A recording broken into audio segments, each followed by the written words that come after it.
హైదరాబాదు నగరంలో ఓ పేదవారి బస్తీ. అమాయకమైన గుండెతో పెద్ద కలలు కలిగిన పేదవాడి కుమారుడు చైతన్య. ఒక కాలికి శక్తి లేని దివ్యాంగుడు రోడ్డు పక్కన చిన్న జుట్టు కత్తిరించే బండి వేశాడు. అతనే చైతన్య తండ్రి రామయ్య. ఆ బండిలో కూర్చునే తండ్రి పక్కనే రోజు స్కూల్ నుండి వచ్చిన చైతన్య కూర్చుంటాడు. వాడు ఎప్పుడు పైకి చూస్తాడు, ఎందుకంటే అక్కడ ఎగిరే విమానాలు ఉంటాయి. నాన్నా, మనం ఎప్పుడైనా విమానం ఎక్కుతామా?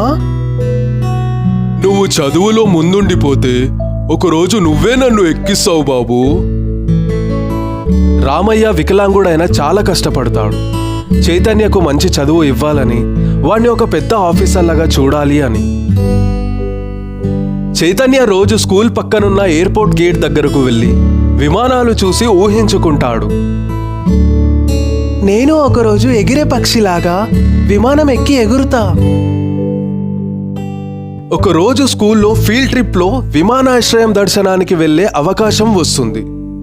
కానీ ఫీజు 500. రామయ్యకి అది చాలా ఎక్కువ. రామయ్య తన సహాయంతో కట్టిన పొదుపు బాక్స్ను బద్దలు కొడతాడు. అప్పుడు రామయ్య చైతన్యతో అంటాడు, ఒక్కసారైనా నువ్వు విమానం దగ్గర నుండి చూడాలి బాబు.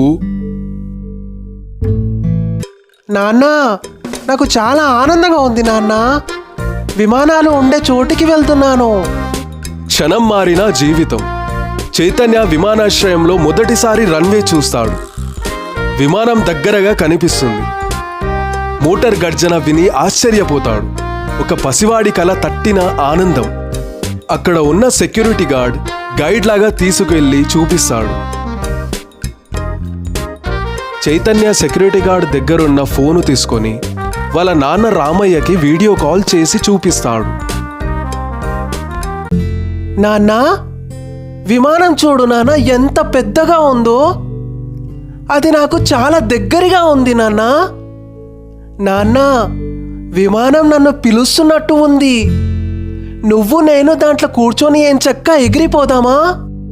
నువ్వు విమానంలో కూర్చొని ఎగురు బాబు. నువ్వు ఎగిరితే నాకు రెక్కలొస్తాయి. రామయ్య చైతన్య మాటలు విన్న తర్వాత కళ్ళల్లో నీళ్లు తెచ్చుకుంటాడు. కాని ముఖంలో చిరునవ్వు ఉంటుంది. రామయ్య తన కొడుకు మొహంలో చిరునవ్వు చూసి ఆనందపడతాడు. చైతన్య ఎగిరే విమానం దగ్గర నుండి చూసి సంతోషిస్తాడు. రామయ్య చైతన్య మనతో ఇలా అంటున్నారు. ఇక్కడితో ఈ వీడియో అయిపోయింది. ఈ వీడియో నచ్చితే మరిన్ని ఇలాంటి వీడియోస్ కోసం వెళ్ళే ముందు లైక్, షేర్, కామెంట్ చేయండి. ఈ వీడియో చూసినందుకు ధన్యవాదములు.